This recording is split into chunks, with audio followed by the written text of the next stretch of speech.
Today I'm going to teach you how to get started on the double chamber ocarina. What's great about these ocarinas is it gives you an extended range. A single chamber ocarina in the key of C will go from a low A to a high F. Now a double chamber ocarina in the key of C will go from a low A to a high C, so it extends the range. I would highly suggest starting with a single chamber ocarina and then only moving to a double chamber ocarina once you're very comfortable with the single chamber ocarina. I have a playlist here on YouTube called Learn the Ocarina series, and this is actually part 8 of that series.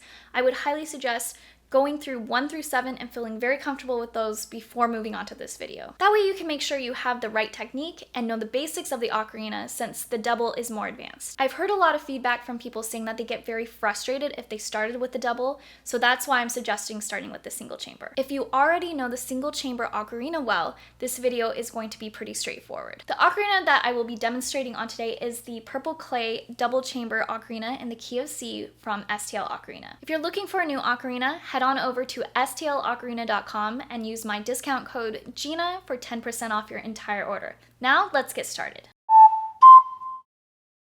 The great thing is you already know how to play a single chamber ocarina well, so the transition to playing a double chamber ocarina should be pretty seamless for you. You'll notice that there are actually 2 holes on the top of the ocarina. The left one controls the left side of the ocarina, which is the lower notes. The right one controls the right side, which is the higher notes. Now, you will never be playing both chambers at the same time, so you have to be very careful to not accidentally put air through both of them. Otherwise, it's going to sound a little screechy. It'll sound something like this. So you don't want that. If you hear something like that, that means you're accidentally putting air through both chambers, so just do one at a time. Another difference that you'll notice is that there is only one thumb hole. So it has one for your left thumb, not your right thumb. So you don't have to worry about your right thumb at all for the double chamber ocarina. Another difference that you'll notice is that there are 2 sets of holes on the right hand. This lower section right here is your lower notes. That's played by the left chamber. And these ones right here are your high notes, and that's played by the right chamber. Now, for the left chamber, that's where you're playing, again, all of your low notes. So it's going to play anything from a low A up to a high D. It does not, however, play a high E that you're used to, or a high F. Now let's play that together to make sure that you have a full understanding of that.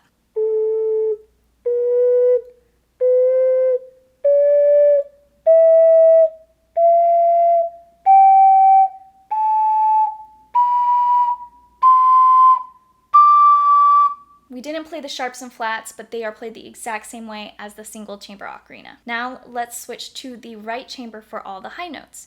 Now you're not going to be using anything on your left hand at all, but I like to just put it here for stability. For a high E, what you're going to do is cover both of these holes right here with your pointer finger, and then put these down as well. So all the holes on this upper section should be covered, and it should sound like this. Now for a high F, you just pull up your pinky, and G, pull this finger up, so it should just be your pointer finger and your middle finger.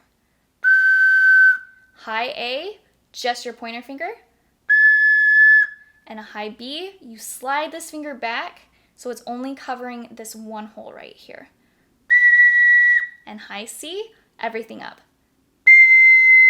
Now let's play all those new notes together, going up and down.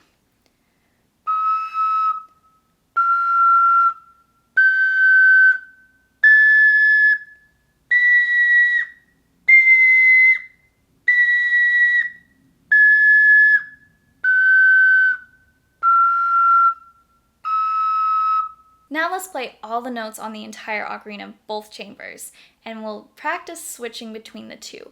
So actually, let's start on the low C though, so that we have a 2-octave C major scale.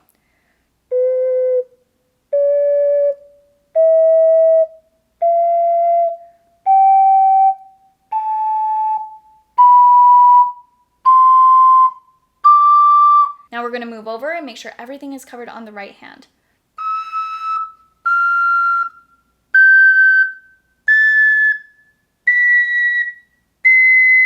Congrats congrats on learning how to play the double chamber ocarina. Now that you've learned how to play it, I have a bunch of song tutorials that actually utilize the double ocarina. So I would suggest checking out my tutorial for Animal Crossing as well as Zelda's Lullaby. Thank you so much to STL Ocarina for making this series possible. Make sure that you subscribe to me here on YouTube so that you don't miss any of my future Ocarina videos, and follow me on Facebook and Instagram, and best of luck on your Ocarina journey.